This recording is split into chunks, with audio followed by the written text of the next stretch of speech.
Hello learners. The topic for this video is residential status of HUF. HUF is Hindu undivided family. In the previous few videos we have discussed regarding the residential status of an individual. Now coming to Hindu undivided family. Now if we want to say the residential status of Hindu undivided family, we can say that an HUF can be either resident, as we have done in case of individual, or an HUF can be non-resident. This also we have done in the case of individual. Whenever we are discussing regarding the residence, here section 6 subsection 2 is applicable, and for non-resident we have already done section 2 subsection 30 is applied. Once an HUF is proved to be resident, it can further be divided in two parts as we have done in case of individual. An HUF can either be ordinarily resident or it can be not ordinarily resident. Now let us discuss when the HUF will become resident of India. Now to be a resident of India, an HUF, as I have discussed with you, it comes under section 6 subsection 2. Now an HUF whose management and control, there are two terms, management and control of HUF, if it is from India, may be fully or may be partially from India. So whenever the control and management is happening inside India, it will be called that an HUF is resident of India. So fully or partly control and management should be in India. It means if the control and management is fully outside India, if control and management of HUF is fully outside India, not partially होगा तो वो India की resident बनेगी. अगर fully control and management जो हो रहा है HUF का इंडिया के बाहर हो रहा है, देन हम कहेंगे HUF इंडिया के लिए नॉन रेजिडेंट है. So point is very simple. You have to check in the question where the control and management of HUF has been conducted during the previous year. Now previous year point is very important because we are checking the residential status in the previous year. तो आपने देखना है previous year में उसका management and control कहाँ से हो रहा था. अगर management and control थोड़ा सा भी इंडिया से हो रहा था, then HUF will become resident. अगर पूरा control and management इंडिया के बाहर हो रहा था, we will say that HUF is non-resident. अब प्रॉब्लम आती है कि कंट्रोल एंड मैनेजमेंट क्या है. कंट्रोल एंड मैनेजमेंट का मतलब है controlling and directing power, the head, the brain. Decision making कहाँ पर हो रहा है. अगर इंडिया में हो रहा है तो HUF इंडिया की रेजिडेंट हो गई. अगर इंडिया के बाहर हो रहा है तो इसको हम कहेंगे इट इज आउटसाइड इंडिया. तो आपने control, management, decision making, meetings कहाँ पर हो रही हैं, everything is being managed from where. So resident prove करने के लिए यहाँ पर और कोई रूल्स नहीं है. Just check control and management कहाँ से हो रहा है. अगर थोड़ा सा भी कंट्रोल एंड मैनेजमेंट इंडिया से हो रहा है सो HUF is resident of India, otherwise it is non resident.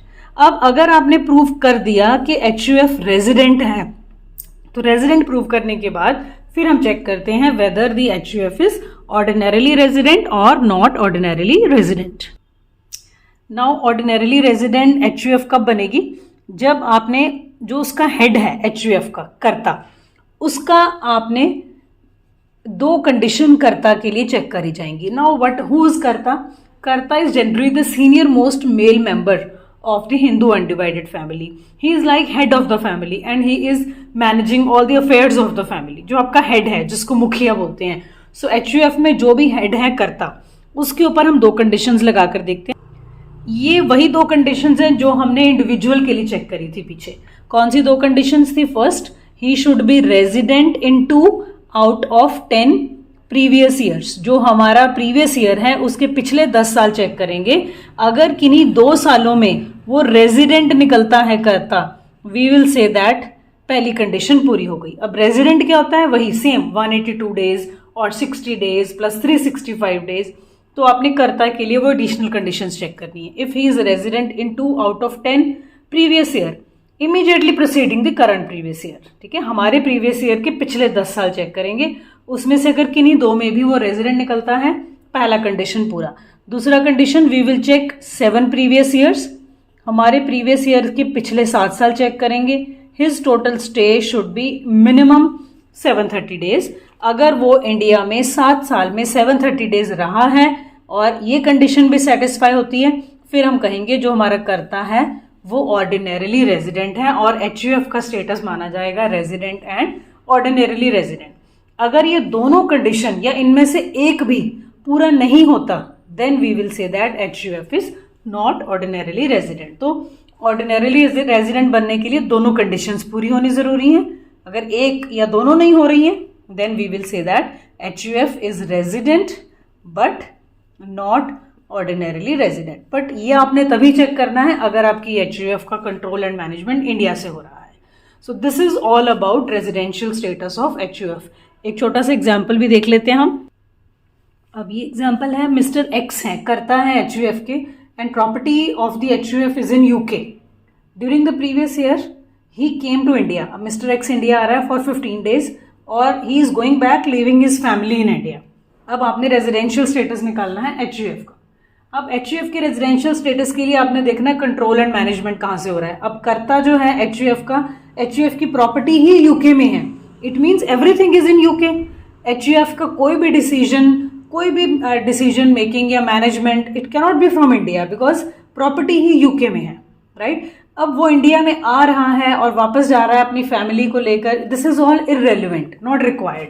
सबसे पहले आपने HUF के लिए चेक करना है कि आपका कंट्रोल एंड मैनेजमेंट कहाँ से हो रहा है। यहाँ पे प्रॉपर्टी ही UK में है और कुछ भी क्लियर नहीं किया, it means control and management UK से हो रहा है। So we have done recently that whenever the control and management is fully outside India, so what is the residential status? So HUF will become non-resident। अब अगर ये non-resident declare हो गई है अंडर सेक्शन 2 सबसेक्शन 30, तो आपने 2 additional condition जो है करता कि वो चेक ही नहीं करनी। Now HUF is declared to be non-resident for the previous year 2022-23। So like this you have to decide। एक और सिंपल सा क्वेश्चन देख लेते हैं। HUF जो है उसका हेड ऑफिस है UK में and family is managed by mister X. It means mister X is the karta who is resident in 1 out of 10 previous years which is preceding the 2022-23। अब आपको पिछले 7 ईयर्स का स्टे भी इसने दे दिया 720 डेज और लास्ट में एक लाइन लिख रहा है कि HUF जो है वो पार्शियली इंडिया से कंट्रोल हो रहा है। Now we have to calculate the residential status of HUF during previous year 2022-23। सबसे पहले आपने HUF में चेक करना है कि कंट्रोल एंड मैनेजमेंट कहाँ से हो रहा है, तो ये लाइन शो कर रही है पार्शियली इंडिया से हो रहा है। चाहे थोड़ा सा भी कंट्रोल पार्शियली इंडिया से हो रहा है, इसी लाइन से हमें क्लियर हो गया कि HUF जो है वो प्रीवियस ईयर 2022-23 के लिए रेजिडेंट तो डिक्लेयर हो गई under section 6, right. Because control and management check करना है हमने, कोई स्टे कुछ नहीं देखना, कंट्रोल एंड मैनेजमेंट पार्शियली भी इंडिया से हो रहा है तो रेजिडेंट है। अब अगर रेजिडेंट है, अब चेक करते हैं ऑर्डिनरीली रेजिडेंट है कि नॉट ऑर्डिनरीली रेजिडेंट है। करता मिस्टर एक्स, उसका स्टे आपने चेक करना है। हमने कहा फर्स्ट कंडीशन क्या थी, 2 out of 10 previous year he should be resident, but question कह रहा है only in 1 out of 10 previous year वो रेजिडेंट था, तो पहली कंडीशन तो पूरी नहीं हुई। यहीं से पता लग गया नॉट ऑर्डिनरीली रेजिडेंट है। फिर भी सेकंड कंडीशन चेक कर लेते हैं। इन 7 ईयर्स प्रोसीडिंग 7 ईयर हमारा स्टे होना चाहिए था 730 डेज, ये भी पूरा नहीं हो रहा। इट मीन्स 7 ईयर में जो हमने कहा minimum 730 days his stay should be there, कर्ता का जो स्टे है वो भी पूरा नहीं हो रहा। तो ये दोनों कंडीशंस पूरी नहीं हुई, तो हमारा जो है रेजिडेंशियल स्टेटस क्या बना, resident but not ordinarily resident. HUF तो रेजिडेंट है बट ऑर्डिनरीली रेजिडेंट नहीं है। So this is how you will determine the residential status of Hindu undivided family. Thank you.